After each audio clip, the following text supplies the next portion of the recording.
প্রতিমন্ত্রী ও সচিবের বিতর্কিত কর্মকাণ্ড, এসিল্যান্ড পদায়ন নিয়ে ভূমি মন্ত্রণালয়ের ক্ষমতার অপব্যবহার, মাঠ প্রশাসনে অসন্তোষ। নিয়ম হলো, এসিল্যান্ড পদায়নে জনপ্রশাসন মন্ত্রণালয় ন্যস্ত করবে ভূমি মন্ত্রণালয়ে, ভূমি মন্ত্রণালয় ন্যস্ত করবে বিভাগীয় কমিশনার কার্যালয়ে, বিভাগীয় কমিশনার সংশ্লিষ্টদের মাঠ পর্যায়ে পদায়ন করবেন। অতীতে এই নিয়মেই ভূমি ব্যবস্থাপনা চলেছে, সম্প্রতি এর ব্যত্যয় ঘটেছে। পরিপত্র জারির মাধ্যমে মহানগরগুলোর এসিল্যান্ড পদায়নের ক্ষমতা ছিনিয়ে নিয়েছে ভূমি মন্ত্রণালয়, যা নিয়ে অসন্তোষ চলছিল। সর্বশেষ দেখা যাচ্ছে মন্ত্রণালয় নিজেদের পরিপত্রের সীমাও মানছে না। মহানগর এলাকার কথা থাকলেও বাইরের উপজেলা পর্যায়েও সরাসরি পদায়ন করছে।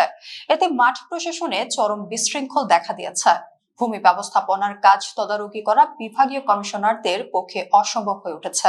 নতুন বিএনপি সরকার দায়িত্ব নেওয়ার আগ মুহূর্তে ভূমি মন্ত্রণালয়ের বিতর্কিত পরিপত্র নির্বাচনের পর 17 ফেব্রুয়ারি নতুন বিএনপি সরকার গঠিত হয়। বিকেলে শপথ হলেও দপ্তর বন্টন হয় রাতে, অর্থাৎ অফিস আওয়ার পর্যন্ত অন্তর্বর্তী সরকারের মেয়াদ থাকলেও সরকার পরিচালনায় ভূমিকা ছিল না। অথচ 17 ফেব্রুয়ারি ভূমি মন্ত্রণালয় মাঠ প্রশাসনে অত্যন্ত বিতর্কিত ও স্পর্শকাতর পরিপত্র জারি করে।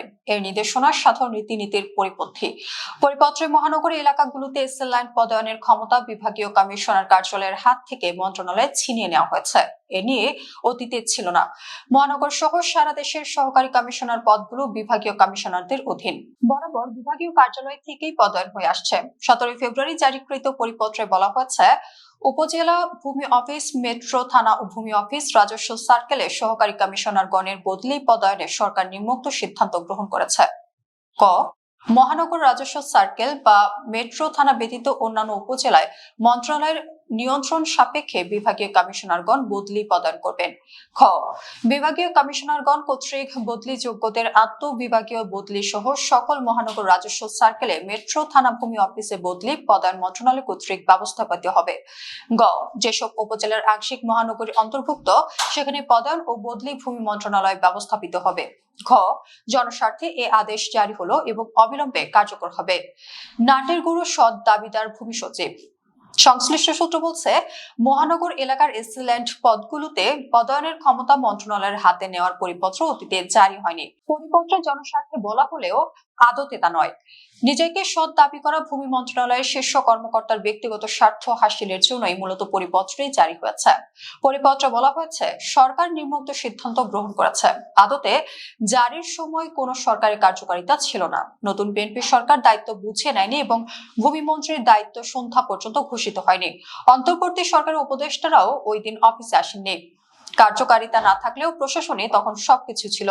উদ্দেশ্য হাসিলের জন্য ট্রানজিশন পিরিয়ডের সময়টি বেছে নেন নিজেকে সৎ দাবি করা ভূমি মন্ত্রণালয়ের সিনিয়র সচিব ASM সালেহ আহমেদ। সাধারণত মহানগরীর এসিল্যান্ড পদগুলো অত্যন্ত আকর্ষণীয়। দুর্নীতিবাজ কর্মকর্তারা পদায়ন পেতে দেন দরবার করেন।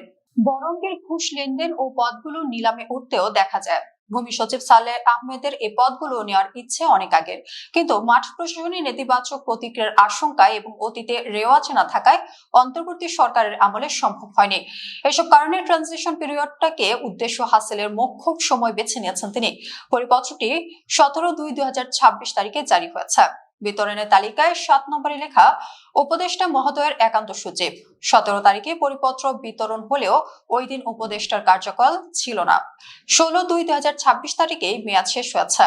অনার বোর্ডে তৎকালীন উপদেষ্টা আলী ইমাম মজুমদারের মেয়াদ 20/1/2025 থেকে 16/2/2026 পর্যন্ত।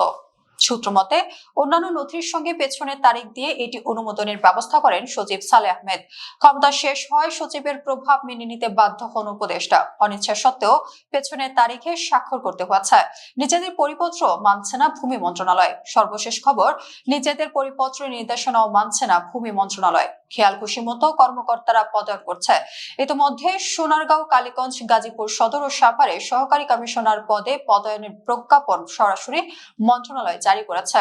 মাঠ প্রশাসন 2 শাখা থেকে গত 28 জুলাই প্রজ্ঞাপনে 8টি পদে পদায়ন দেওয়া হয়। এর মধ্যে 3টি উপজেলা যা মহানগরের অন্তর্ভুক্ত নয়। প্রজ্ঞাপনে ফরিদপুর সালথার মোহাম্মদ মামুন সরকারকে সোনারগাঁওয়ে, গোপালগঞ্জ টুঙ্গিপাড়ার আলা আমিন হালদারকে গাজীপুর কালীগঞ্জে এবং সুনামগঞ্জ দিরাইয়ের জিয়াউল আহসান সৌরভকে গাজীপুর সদরে পদায়ন করা হয়েছে। পরিপত্র অনুযায়ী মন্ত্রণালয় সরাসরি পদায়ন করতে পারে না। এছাড়া 28 জুলাই গুলশান, ফতুল্লা, চট্টগ্রাম, আগ্রাবাদ ও সিলেট মহানগর রাজস্ব সার্কেলে পদায়ন দেওয়া হয়। 8টি নিয়োগের প্রতিটিতে বড় অঙ্কের লেনদেন হয়েছে। চট্টগ্রাম আগ্রাবাদের পদটি কোটি টাকা বিক্রি হয়েছে বলে চাউর আছে। শুরুতে ভূমি প্রতিমন্ত্রী ছিলেন ব্যারিস্টার কায়সার কামাল। তিনি ডেপুটি স্পিকার হওয়ায় মীর মোহাম্মদ হেলাল উদ্দিনকে পার্বত্য বিষয়ক ও ভূমি প্রতিমন্ত্রীর দায়িত্ব দেওয়া হয়। সূত্র মতে, ভূমিমন্ত্রী মোহাম্মদ মিজানুর রহমান মিনু নিজেকে বিতর্কে না জড়ালেও প্রতিমন্ত্রী মীর হেলাল ও সিনিয়র সচিব সালে আহমেদ নানা বিতর্কে জড়াচ্ছেন। অনিয়মের কারণে বিতর্কিত কর্মকর্তাদেরও আকর্ষণীয় পদে পদোন্নতি দিচ্ছে মন্ত্রণালয়। কিছুদিন আগে আলামিন হালদারকে অনিয়মের কারণে টুঙ্গিপাড়ায় বদলি করা হয়েছিল, অথচ পরিপত্র লঙ্ঘন করে মন্ত্রণালয় তাকে কালীগঞ্জে প্রাইজ পোস্টিং দিয়েছে। রাজধানীর মতিঝিলে বাবরি শবনমকে 13 জুলাই কুলিয়ারচর থেকে পদায়ন করা হয়, অথচ কুলিয়ারচরে থাকাকালে তিনি মারামারি সহ নানা বিতর্কে জড়িত ছিলেন। জানা গেছে, বরকতুল্লাহ বুলুন তার নাতিকে সাভার বা দোহারের এসএলএন পদে পদায়নের জন্য ভূমিমন্ত্রী মিজানুর রহমান মিনুর কাছে সশরীরে সুপারিশ করেছিলেন। তিনি নাতিকে পদায়নের ব্যবস্থা করতে পারেননি, তার সুপারিশ নাকচ হয়। অন্যদিকে প্রতিমন্ত্রীর দপ্তরের সুপারিশে নিজেদের পছন্দের কর্মকর্তাদের পদায়ন করা হয়। 3 আগস্ট প্রতিমন্ত্রীর দপ্তরের সুপারিশে মাঠ প্রশাসন 2 শাখা থেকে রাহাত খানকে সাভার উপজেলা ভূমি অফিসে এসিল্যান্ড পদে পদায়নের প্রজ্ঞাপন জারি হয়। তিনি ঢাকার বিভাগীয় কমিশনার কার্যালয়ে ন্যস্ত ছিলেন। 17 ফেব্রুয়ারি পরিপত্র অনুযায়ী সাভার উপজেলায় পদায়ন হওয়ার কথা বিভাগীয় কমিশনার কার্যালয় থেকে, যা মন্ত্রণালয় লঙ্ঘন করেছে। কুমিল্লার ব্রাহ্মণপাড়ায় এসিল্যান্ড পদে আছেন তারেক রহমান। তিনি মুন্সিগঞ্জের সিরাজদি খানে পদায়ন পেতে ব্যাপক তদবির চালাচ্ছেন।